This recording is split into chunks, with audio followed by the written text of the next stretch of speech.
With regard to the secondary school education of Chinese Americans in Boston, various statistics demonstrate that this ethnic group actually receives an inferior secondary school education compared to that of the general population.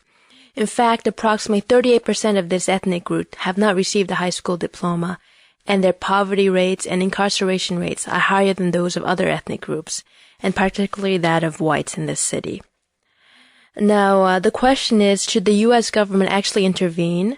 And if the government does intervene, what measures should actually be undertaken? First of all, regarding the various pros and cons of intervening. Can I start again? I'm sorry. You mean completely? Oh, yes. Sure. Go. Right now? It's fine? Yeah. Okay. With regard to the secondary school education of Chinese Americans in Boston, various statistics demonstrate that this ethnic group actually receives an inferior education compared to that of other ethnic groups in this city, and particularly that of whites in this city. Now, the question is then raised, should the U.S. government actually do something about this? And if so, what measures should be implemented? First of all, with regard to the various pros of intervention, intervening can actually increase GDP. For example, if Chinese Americans are educated, and then this is going to produce a better skilled workforce, and this could potentially increase GDP. A second advantage is that this could actually then increase savings and investment. For example, if Chinese Americans are better educated, they would then have more disposable income, and then they could then spend more of their money on investing in the U.S. economy. A third advantage of intervention is that this would then enable the United States to better compete economically on an international level, with now a unified Europe and a very strong Japan as we enter into the next century. With regard to the various cons of intervention, there are also various cons. First of all, there's the factor of discrimination. For example, how can the U.S. actually intervene with regard to one ethnic group when they're using taxpayer funds from the general population? There's this argument here for discrimination. A second argument is that the United States has limited resources, and they cannot possibly respond in every such problematic situation. A third factor is that from an economic standpoint, market forces could actually correct for such problems in the economy. In other words, that companies would actually themselves invest in the education of Chinese Americans so that they would then have a better skilled workforce. However, studies demonstrate that as far as the cons are concerned, the market has not corrected itself. The market forces have not corrected for such problems in terms of the education of Chinese Americans.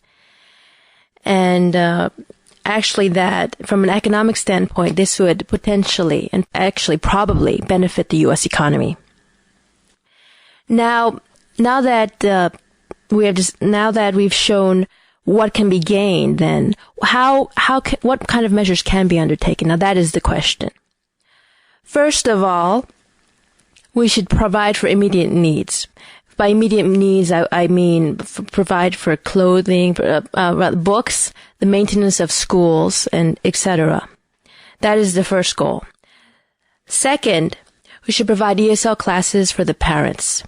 In fact, many of the parents of Chinese Americans, many of them do not speak English, or rather do not speak proficient English, and that interferes with their participation in the educational system of their children. And parental participation in their children's education has actually been shown to be a major factor in the educational success of their children. So ESL classes, preferably held at night, would probably benefit the children, as a matter of fact.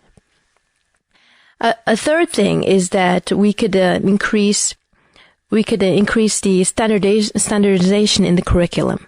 Right now, it is very much up to the teachers as far as what they teach in the classroom. So that one high school diploma earned at one institution is very different in terms of the education received as compared to the diploma received at another institution, even in the same city. So that needs to be changed so we could standardize the curriculum there. Another thing is that we can increase the teaching standards. We can increase teaching standards, and we could possibly provide tutoring for needy students.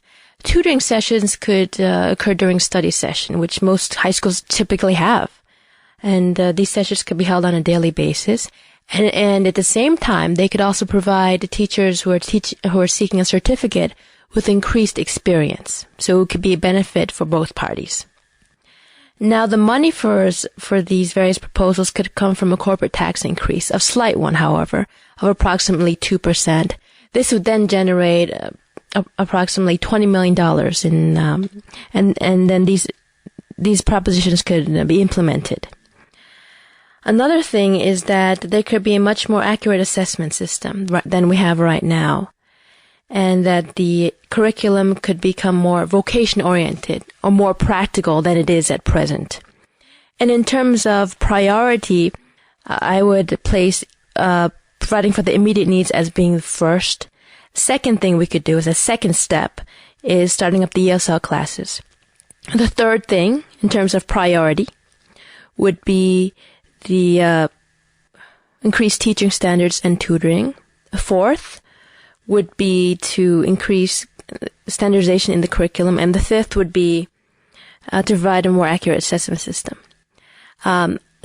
It is in this order because it's in the order of what would probably take the shortest amount of time and what's immediately needed, and then towards what would take a greater period of time. So this is what I think should be done here.